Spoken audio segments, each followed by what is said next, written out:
Into a Nigeria Info. Nigeria Info, your passionate, trustworthy, and conversational radio. And today will be extra giddy, totally extra today. I don't know what other to add to describe the extra, because it's World Radio Day. It is. Like our day. So everything is going to be extra, Special like day. Pro Max today. Yeah. You feel? Animated, eh? Exactly. Absolutely. Yeah. Love it. So bear with us if you feel like, what's with Kim and Itodo today? It's World Radio Day, that's what. And welcome to the show. Yes, you're welcome. Yeah, thank you very much. We're going to have a great time together on the show, starting off the week very strong. And there's so much to talk about, so much. Niger said drama no they finish for this country. Oh. I remember when Nigeria Info started, the very first minute we went on air and we mentioned to Abuja there was going to be a talk station. We're like, who will be talking with you people? You mean no music? We say one song every half hour and stuff like that. Like, no, it can't work. And I promise you they've been talking and we've been talking from there to this moment. And more people decide, you know what, maybe talk is the best. Once talk is good, once it's good gist, a good conversation, I mean, everybody wants to listen and be a part of it as well. So. Yeah, so it's been good gist, yeah? Good to know. It's World Radio Day, and we'll be talking about, the power of radio at the 5 o'clock hour. But welcome to Hard Facts. My name is Kimberly Watchcook. Just call me Kim, the Oracle, OTF, Madam Speaker, the Fellow, Bobo, all of them joined together. And Itodo is here. I'm here. Welcome to another week of interesting Nigerian gist, I like to say, and news. There's so much happening in Nigeria. Not a day passes that we wouldn't talk about something fun, ridiculous. You're worried, where did this story come from, or how do we think this way? And weird policies as well. And Nigerians are, I would say, some of the most amazing people in the world, because regardless of what is happening, we always find a way to make a joke out of that situation. I think that's our coping mechanism. Yeah. That's the way we cope with all of these things happening. And I don't know if it's a good or bad thing, Kim, because we need therapy. It's both a good and a bad thing. As a country, we need serious therapy. It's a good thing. It helps us stay resilient and strong and head above water. It's a bad thing because sometimes I think we overdo it and we don't take some part of it seriously enough to act on it. Yes. So it can be a blessing and a curse, but I just hope we act more on the blessing part of it. We're not flying solo today. We're not just us in the studio. We've got a guest with us in the studio. Yes, we do. Salisu Abdullahi is right here with us today. He's a lawyer and editor of Page 36. And together we are going to get into the top stories making the rounds today in Nigeria, analyze, review, and know what the way forward is for us as a country, because we need to move forward. You're welcome. We can't be stagnant. Good to be back here. Yeah, good to be back. Did I miss any memo? Oh, you missed it. You missed it. Because first time I came, you're not here. No, the memo is with the black. Oh. I have a little highlight of it on my mind, but I'm just thinking. You're on board then. All right. We would have to inaugurate you, but you need to pay a fee. Cash only. To do all black like you? Yes, no. No to the no. All right. So together we're going to look at some of the big stories driving conversation today. And it's interesting. It feels like we're going back not to the Stone Age. We're not like Neanderthals or anything. But, I mean, there may be some society in this modern world that still go by trade and barter. Be like, all right, I've got one apple. Give me your pineapple and take my apple. Stuff like that. Because I hear that in some far-flung communities within Nigeria, they've resorted to trade and barter just because there is no cash. Well, with a cash crunch, that's the only option for them right now. They can't starve or suffer because they don't have access to cash. And those who are also going for the Niger currency, just in a bit to survive. A lot of people have not been able to access the new Naira notes. Speaking of the 200, the 500, and the 1,000 Naira. And this story has gone on for too long. The good thing is the Supreme Court putting out an expertise order. I mean, they're going to have a hearing on the 15th of February, but for now, you can still use your old Naira notes, even though I hear that some companies are not accepting the Naira notes. In Kano, for instance, the governor had to order the closure of a supermarket because they were refusing to collect the old Naira notes. But can you blame them? Because what happens after the hearing? Are we going to have an extension? Are we going to hear that you can't use the old Naira note again? Will people be stuck with the old Naira note? And what's more shocking over the weekend is the revelation by Buba Galadima of a governor in the Northwest that has 22 billion naira stacked up somewhere in cash. You know, the minute you tell him, Buba Galadima, tell us the name of the governor. He did not give the name of the governor. It's very typical. Yeah. This is the season where you just drop certain things and expect people to unravel it on their own, like read between the lines. You should know the governor now. That's what he said. Yeah. How do we know who the person Exactly. is? Give us a name. No But name. you're never going to get a name. Mm-mm. You're never going to get a name. So here we are, and it feels interesting. I was driving to work, and I saw quite a number of banks with queues. You know, the canopy they put during COVID. Yeah. I noticed 2 banks that brought their canopy back. People are going to have dispense error problem. The crowd around some of the banks. But the banks were open at least. Yeah. Because last week, a lot of banks were shut down. Yeah. You know? And Yeah. So, But opening and not having cash to give anyone, that's a bit worrisome. no, she was saying, like, sort out issues. Like, a lot of people Dispense are having, like, online issues, you know, transfer issues and all those things. But I'm still wondering, why don't we still have cash? You know? So after the Supreme Court judgment, I expected that, there will be the release of the old Naira notes, you know, but people don't still have cash, you know, so I'm wondering, have the banks that claim that they deposited this amount of trillions back to them in terms of the old Naira notes, you know, have you given the money back to the CBN, you know, or are you holding the money waiting for the final judgments on the 15th? Because there's still no cash, and I'm wondering, why is there still no cash? Well, speaking about no cash, I've seen coins. Some people are getting access to the 1 Naira coins Are you serious? in 2,000 and 5,000 worth. Some people are getting the 50 Naira. And sometimes, if you're lucky enough, you get the 100 Naira. So it just but depends. this coin situation, is it a joke or for real? No, for I real. know it's still pretty much a legal tender. Yeah. There's no official statement anywhere saying, we can't use coins in the country. But I can already picture the obstacle a coin carrier would encounter in trying to do transaction with it. Because the last time I saw for example, I'm a coins- classic yeah, example of one of those obstacles. You bring coins to me, seriously? Exactly. We don't even know what they look like. I think the last time You we saw don't? coins- I know what it looks I like. saw coins were like in ShopRite. ShopRite is the only one that will give you coins back in them days. And though. you Right drop it now, they there. don't Do you have- even go out with it? Exactly. I have You some know. souvenir coins. I haven't been able to spend them yet. Exactly. Maybe now is a good time. Now is a perfect excuse to look for more coins. Maybe make up 1,000 You still will not Naira. spend it, my brother. Take it out and come back. But where's the cash though?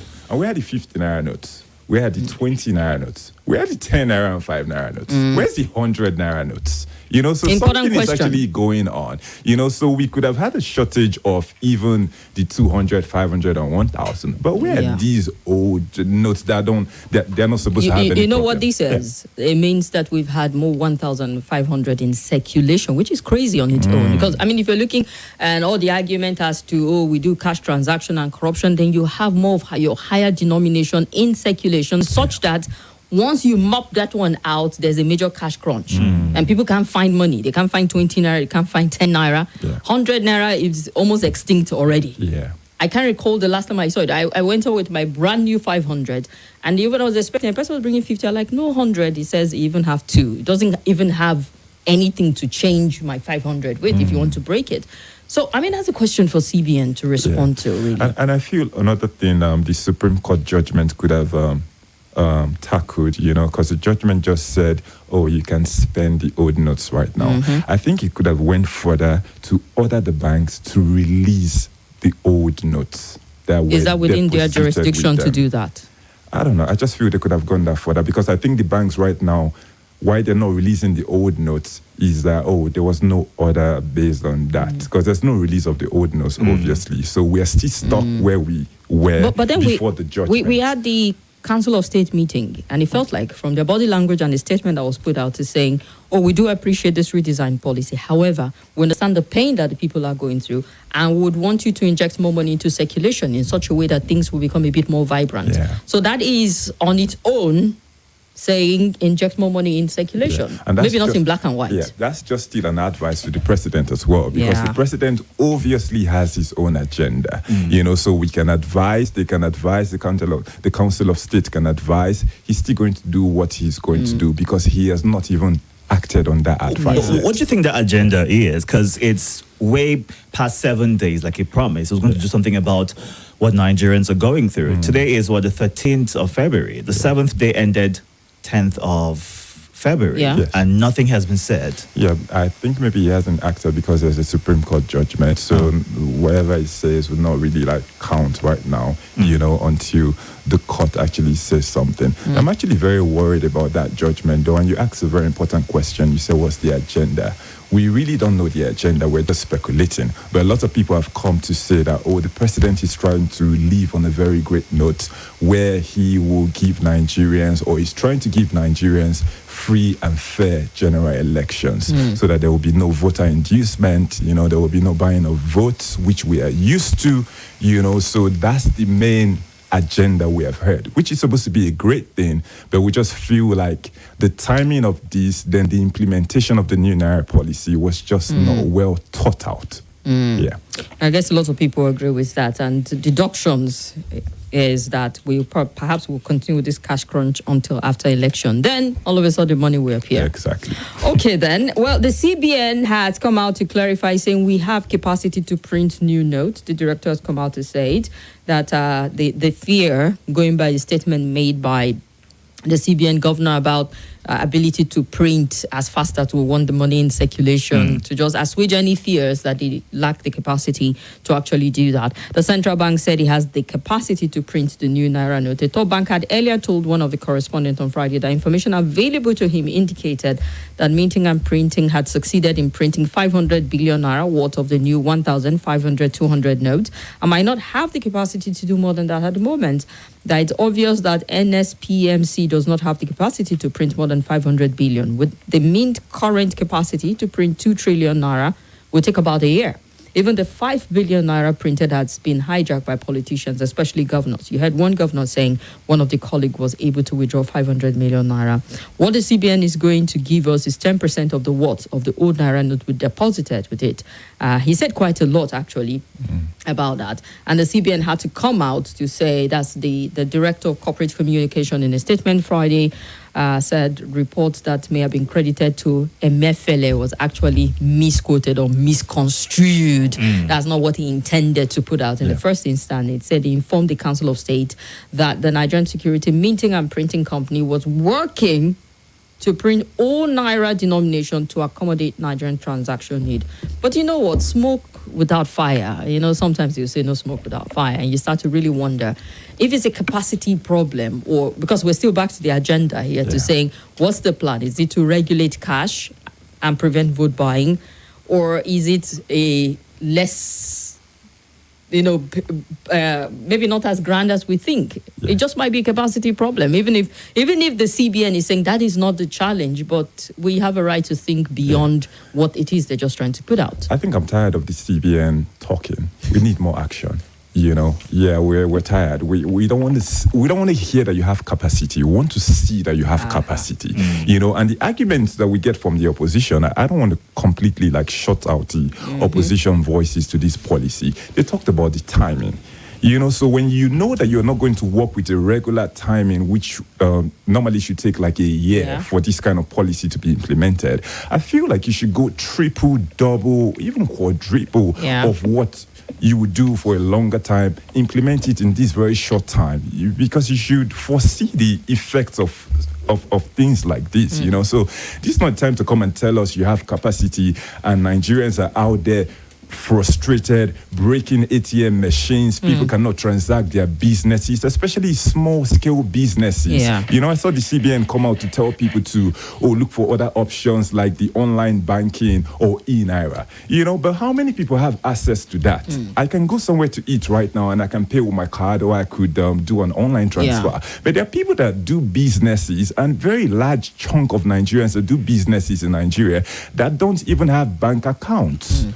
So if you say you're trying to force more people, which is something they said as well, to start using the banking sector, you're going to give reasonable time for that. It cannot be sudden, because a lot of people are left stranded. They don't even know what e-Naira is. They don't do online banking. So how about them? How about them? That's the important question.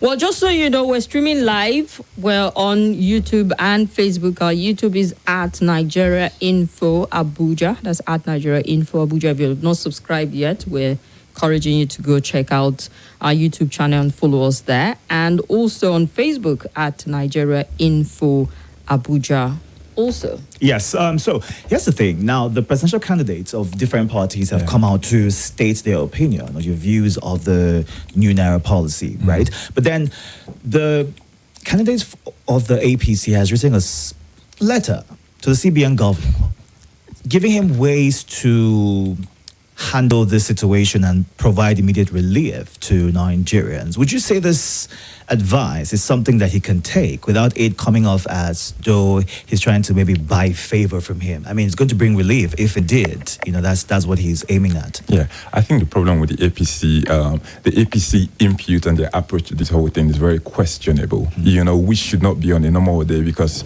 they are considered the ruling party, the same party with the president, but they have been the biggest voices against this policy. They are the ones that even went to the Supreme Court, so when Tinubu speaks on this or he gives an advice on this, if you're intelligent, you're going to question whatever he's saying.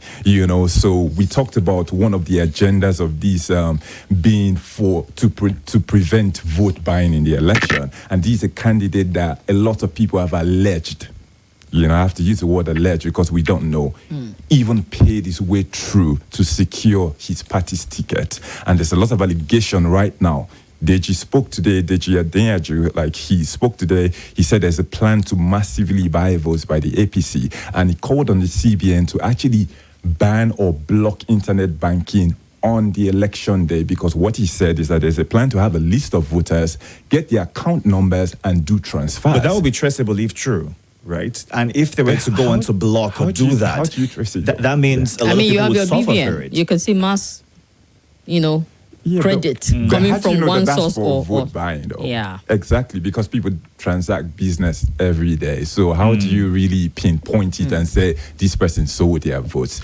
So I'm just saying that to say that wherever Tinubu advised the CBN, it's just very questionable. We cannot receive it very well the way we could have received it but he's from well within his right person. to advise, Yeah, like Atiku, like Kwankwaso, like he's Peter definitely free to advise, but however that advice is going to be received is what I'm actually looking at right now. Now, the CBN has told the courts that bringing back the old Naira notes would mean encouraging fraud, vote buying, as well as kidnapping. Because in the past few weeks, we haven't exactly heard about kidnapping the way we did before the old Naira notes were, replaced with the new Naira notes. Yeah. So would you say that that is valid? But then there are people who are suffering. There are people who can't feed day to day. There are people who are stranded. They can't even find petty cash to go anywhere. I like the word you use. You said, we haven't heard. Yeah. It's very important. Yeah. Because media as well could be controlled. Information is controlled in this country. So we really cannot even say if kidnappings are still going on. Just like we actually heard as well that the terrorists, they have access to the new notes. We cannot even verify that still as well. But there's just so much going on. At the CBN has said, these are the results we have seen.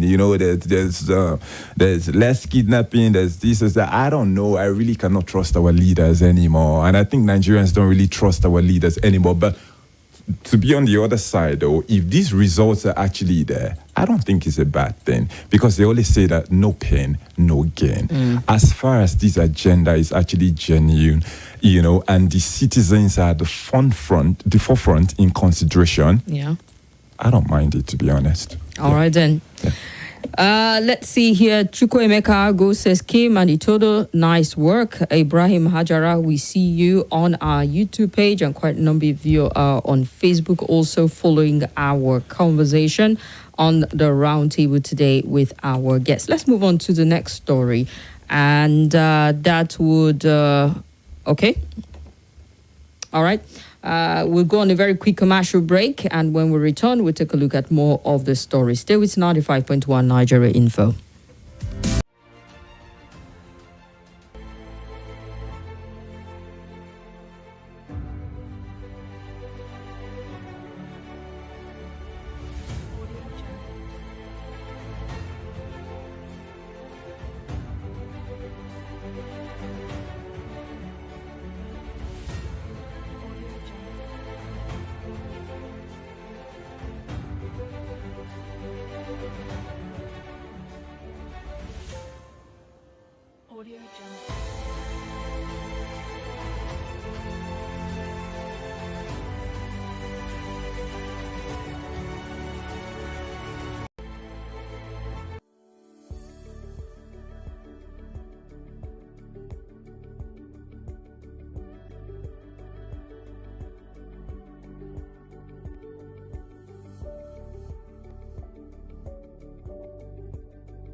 Info. This is Nigeria Info. This is Nigeria Info. Nigeria Info.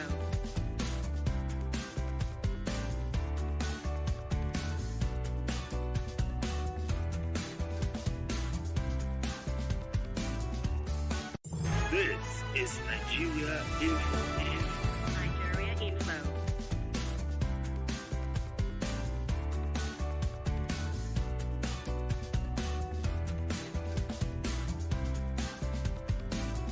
This is Nigeria Info. Nigeria Info.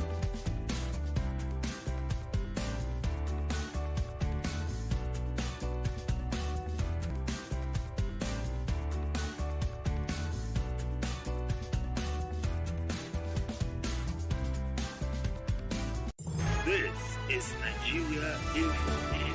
Nigeria Info.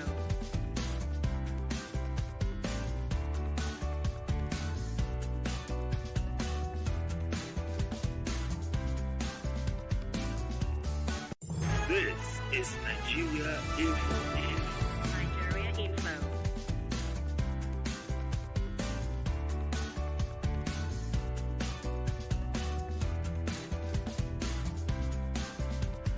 This is Nigeria Info. Nigeria Info.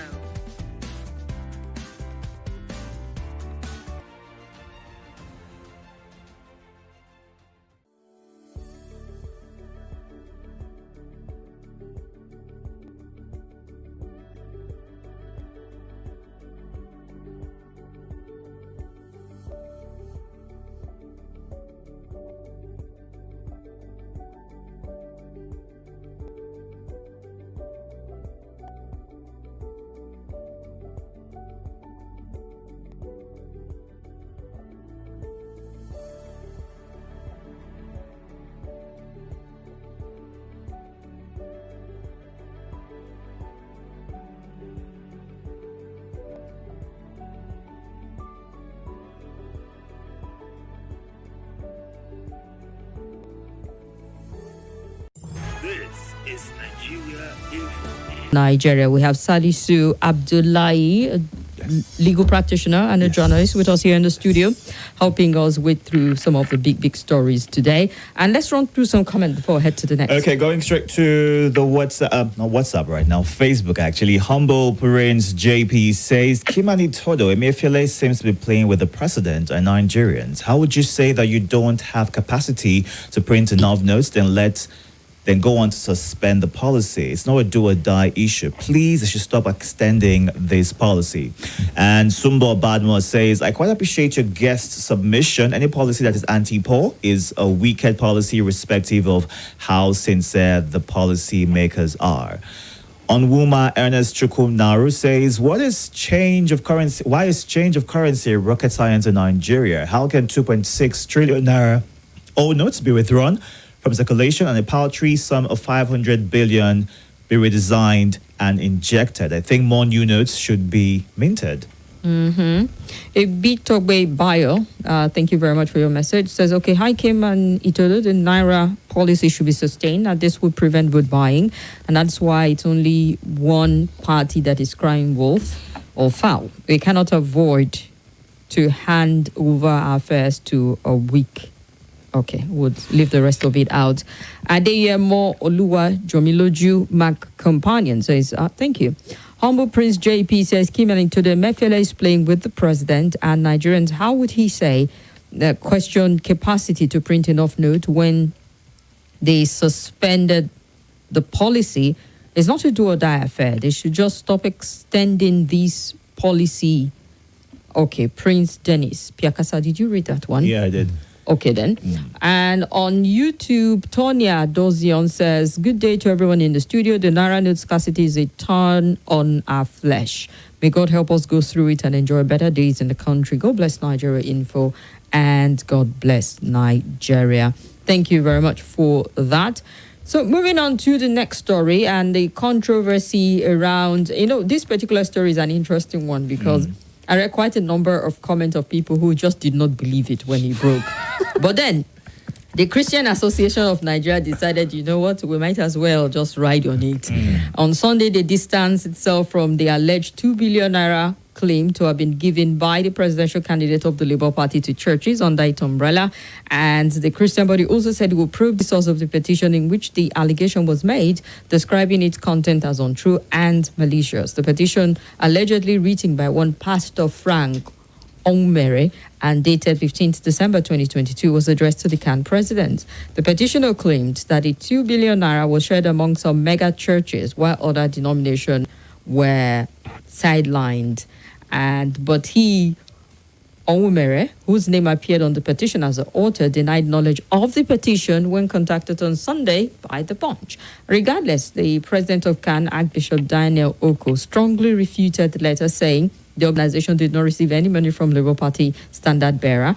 And Oko made a clarification in a statement titled Petition on the Misappropriation of 2 billion naira given by the presidential candidate of the Labour Party, Mr. Peter Obi, to churches under the umbrella of, I think it's the petition title for me that is even more interesting, misappropriation.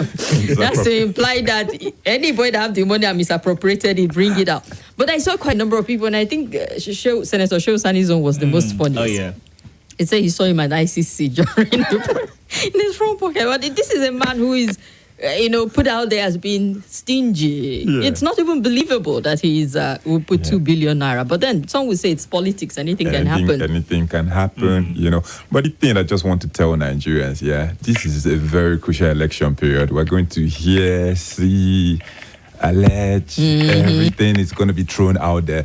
But we, like you said, we really cannot tell if this is true or not. We can vouch for them because we don't know, but you see, when you have a good image or a perceived good image, like you said, all the responses you saw said, oh, this is not possible, we don't believe it. I think that speaks for Peter Obi's character. Yeah. And I think other politicians should learn from this, because they say a good name is better than riches. So we don't even know if this is true or not. But there are a lot of people coming out there to say, we don't believe this, it's not possible. Yeah. Now, the person who was quoted as writing the letter has come out to say he's not a part of it. And we know how the APC government has been against fake news and fighting against fake news. But this is the election, and we're bound to see more fake news in a bid to change voters' mind and maybe win some over or lose some. How can we as citizens ensure that we are not peddling this fake news in a bid to discredit a person's character? At the end of the day, some people enjoy this. They say controversy sells. So if it's good news, sometimes people don't care about sharing it, especially your enemies or your so-called opposition elements. But the thing about fake news, like you said, when news like this come out and they have been debunked and actually ascertained to be fake news, I think there should be a body that sees to the end of this matter. Where did it come from? Where did it emanate from? Particularly if the man in question, who is said to be a signatory to it, says, exactly, I did not do this. So who forged this? Because there's forgery coming up right now, which is criminal. So rather than us just debunk and whatever, I think we need to be taking things like this seriously so that others can learn from this. So that's what I think concerning this. So they don't just leave it out there, because we never hear the end of this matter. But could this also be a way to know who these religious bodies are endorsing? Because they've been asking, who are you endorsing? And they have said they haven't endorsed anybody yet. Now, people want to know. These parties want to know who they're going for. And this story could be a way to understand where their heart lies and who they are encouraging their followers to vote for. I think this election in particular, most of these critical bodies, even very critical men of God and Nigerians revere and follow their leads, they're being very careful. For the first time, even Pastor Adeboye, I have to call his name, sorry, he's telling his followers or his church members that, I haven't been told, and even if I get told, I might not tell you, so look well and pick well. It's different from the previous elections where they actually come and say, vote for this person. And I'm wondering why. Nigerians are wondering why, and I don't know whether they're doing a service to the country or a disservice with this move that they're taking, because you've seen the state of the nation for these past few years. At this very critical election, don't you feel the need to help the people correct some mistakes of the past by actually directing them. Because the thing with us, just like Nigerians follow politicians, they follow the Christian leaders and all these people. Yeah. So help them make a decision. No, because but some how people are much has waiting. that even helped in the past? Oh, 2015 was a critical juncture for us in the country where we saw a lot of religious leaders being very loud and in our faces as to, oh, God has removed his favor from this person. He has called for this one from the Messiah. exactly out there, and it was trending constantly. It was something we're talking about almost every day on the Roundtable here in Nigeria Info. And then at the end of the day, But that could be a reason, though, why they're being very careful. You can't blame them. because they learned their lessons Exactly. from they don't want you to come and blame them this time around. because So you I can't say don't God called understand. someone and then the performance is mediocre. Exactly. So I think we've answered that question for them. Everybody's being careful. You know, I was thinking about it myself. I'm like, why are they not talking about it? Somebody was, I was having a conversation with a friend, like, oh, I'm even surprised that churches are not taking this one up, seeing that Peter Obi technically is, you know, a Christian. Well, not on technical ground. He's a Christian. And then if you're looking at perhaps the three other major contender of the presidential candidate are Muslim. So why are they not writing on it? But I want to believe lessons have been learned to say perhaps you don't want to push this religious front too much to saying And we don't support need him that. because he's a Christian. We don't If need he that, underperforms in future, it will rub off on the faith itself. Yes. So their move, good and bad, you know. But let's say good, though. In Nigeria, Nigerians need to be able to think for themselves. I agree At with this you. point, and we're going to do that I because agree. we're used to need being told what to do. We need to. At some point, something needs to end and something new starts. Yeah, we need to learn to think for ourselves. All right, think for yourself. Vote wisely. Don't ask me what do you mean by vote wisely. You need to put on your thinking cap and do that yourself. And David Lucas says, good afternoon. Good to know you joined us. David, we appreciate you. Billy Musa says, Kim and Itodo, hi to our guest. I pray we get it right this time. God bless Nigeria and God bless Nigeria Info. We have one more story to look at, but let's hear a thought from 2-3 callers. Then we get to the thought story. Okay, let's bring you in on the conversation. Our guest is Salisu Abdullahi. He's helping us look at some of the big stories. Call us up on 0700 951 0000, or you can call 0809 5974869 or 0809 9930137. 60 seconds so that would pick as many calls as possible. No. Just, Hello? Yeah.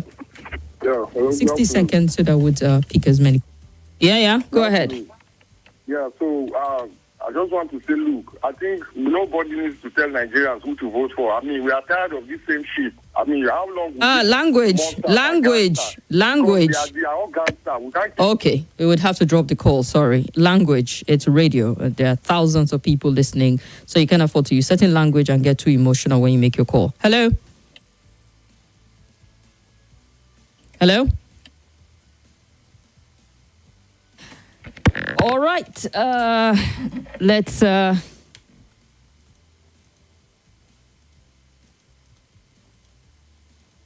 Sorry about that. Just to...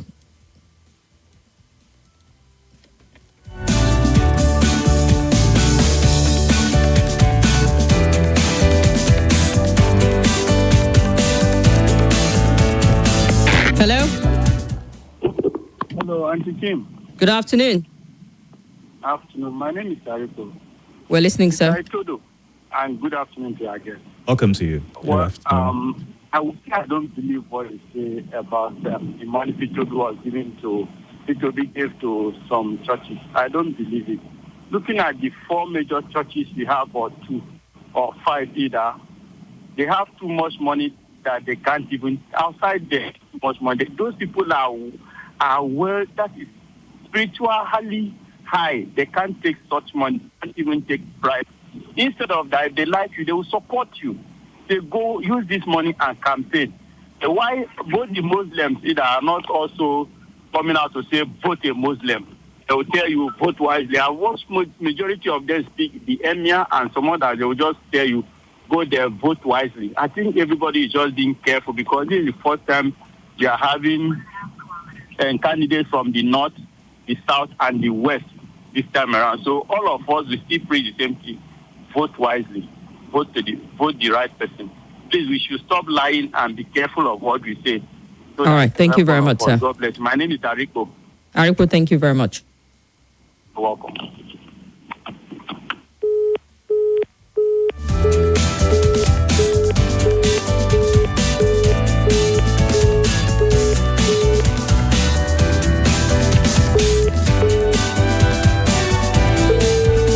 All right.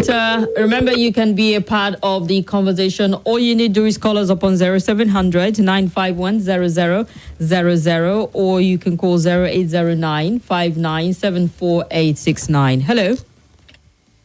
Welcome. With the golden voice. Welcome to the Good show. afternoon. Thank you, Ibn Ali. Good afternoon to our guest, Ibn Ali. You see, why, to my own understanding, why the presidential candidate of APC and the APC governors are going to the court and they are criticizing the policy of government. The policy is working against them. And if the policy is working against them, you cannot go for election.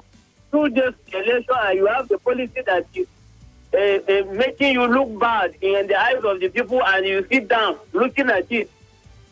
No, they have to do something. They have to distance themselves from this policy. They have to convince people that this policy they don't support it. They are not in it. If not, it will hold them back. So that is why you see them. They are trying to do damage control by distancing themselves by all the actions that they are doing now. And finally, the religious bodies have to do away with policies. If not, the way they will put their hands in politics, the way they will lose the respect they are having in the eyes of the people. Thank you. All right. Thank you very much. All right. Let's hear from you via WhatsApp. Hello. Hello, good afternoon. My name is David, calling from Ghana. We're listening, David. It's rather unfortunate, not the propaganda being spread about Peter Obi, but about the caliber of people that are spreading and posting such. One of them is a son and a minister of this present administration, who is Festus Keyamo. They don't even care the credibility of such news rather than spreading it. This is the same person that took a picture from a concert in Chicago and posted it as their campaign in Sokoto. So what are they preaching? Election is not war. We should learn and do things better. I'm very disappointed in him and being his son. Thank you. All right. Thank you very much. And let's see messages. Billy Musa, we read your message. Let's take another call. Then we get to the third story. We have one more story to run through just before we get more and more reactions from you. And Ben Roy Ezogu says, Kim and Itodo, good afternoon. Nice watching you from Dusia Large. Nigeria is really passing through a precarious situation, but I hope and pray that God's grace will triumph. Welcome to you. Hello, good afternoon. Good afternoon. Yeah, it's Nasara calling from Maraba. Yes, but you see, this thing cannot be ruled out. This issue of religion is something because of if you look at the level of political socialization among our people, most people can. Hello. Something wrong with this connection, right? Yeah. There. Let's get back to this. Welcome to you. Hello? Hello. Hello? Good afternoon. Good afternoon. Good afternoon, Itodo. Go ahead. My name is Sonny. Welcome, Sonny. Yeah. The situation we find ourselves is terrible. Could you believe this morning I woke up into the bank to pay in this old money, old note? Banks are refusing. Filling stations are refusing. Then where do we go? Who do we give? Which bank refused to accept your old Naira note? First Bank. Which of the branches? NFPC tour. Okay, noted. It's terrible. All right, thank you. So you can send us a message right now on 08099930137. That's the WhatsApp number. You can also call that number using the WhatsApp voice call option. Can we go on to the next story right now? Yes, please. Okay.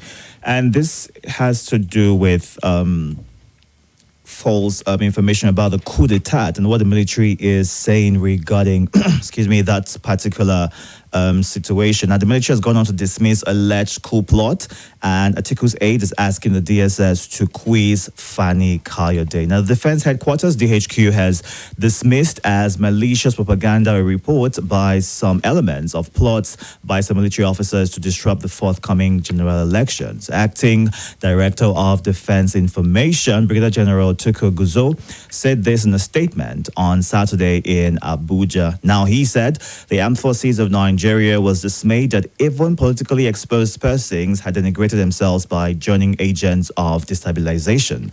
According to him, the elements claimed some military officers met with a presidential candidate with the aim of disrupting the elections and setting the country on fire. Now, Guzo said the military high command would ensure those who fabricated and spread the unfounded report are invited by the appropriate law enforcement agencies to substantiate their claims.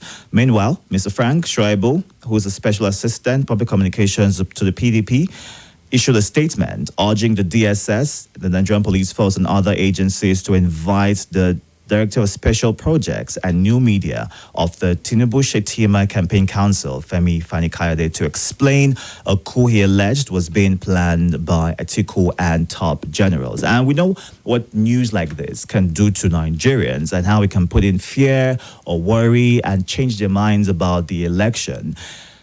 Moving forward, the military has come out to dispel this, but in ensuring that this issue doesn't arise again and to maybe make an example of such persons who are peddling false information, according to what the military is saying. What are the next steps about this? Yeah, I think the DSS has invited him. If you read the statement from Fani-Kayode today, the jittery statement, even if he claimed he was sounding confident, you could tell he was jittery. But you could still tell in that statement like he was very demeaning. He said he got the invitation first of all and he ignored it, because he didn't feel it was coming from the DSS, the audacity, I say. And from my own point of query, I've wondered why it took so long for the DSS to invite Fani-Kayode. I've termed Fani-Kayode a threat to national security in his campaign approach. We should not campaign like this.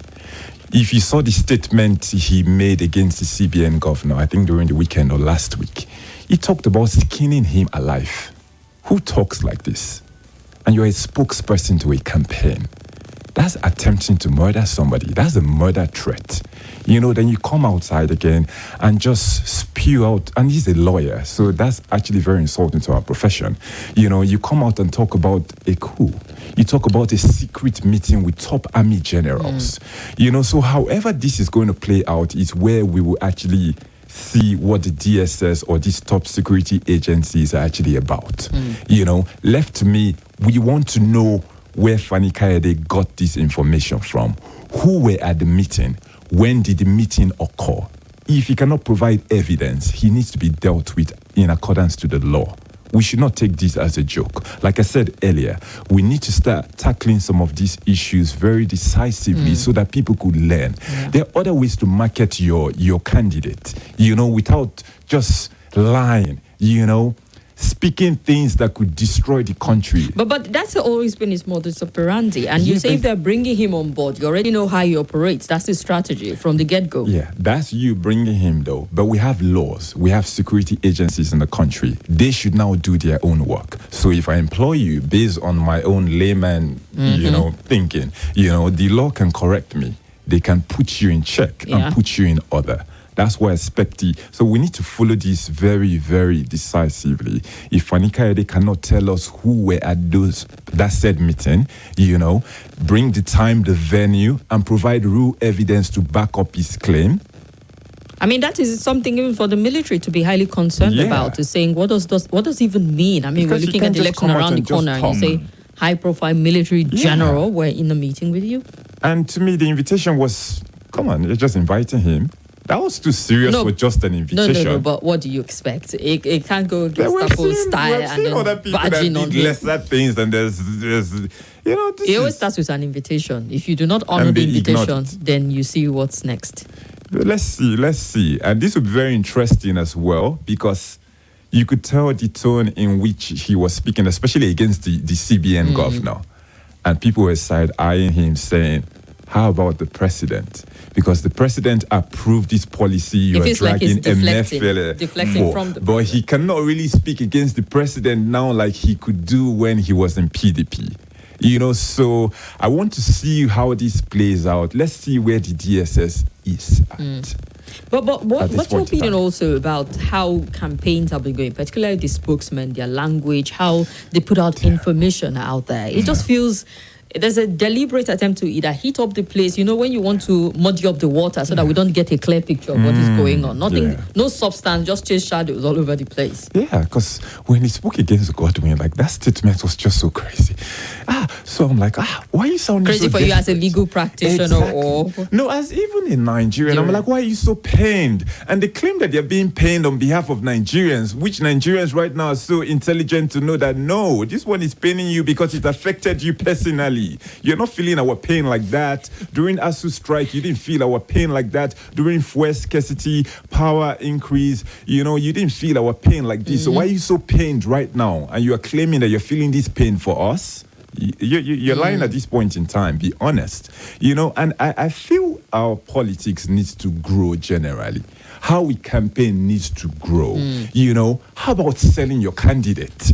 Telling us what your candidate is going to do.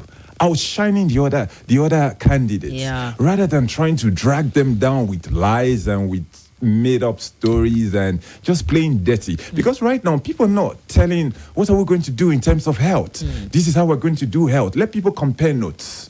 And then Let see the what citizens be able to compare notes. Oh, Peter Obi said for health, this is what he would do. Oh, Atiku said this. Tinubu said All right, this. let's run I for a like quick this one. break. Let's go. What to do with my life? Exactly. I am.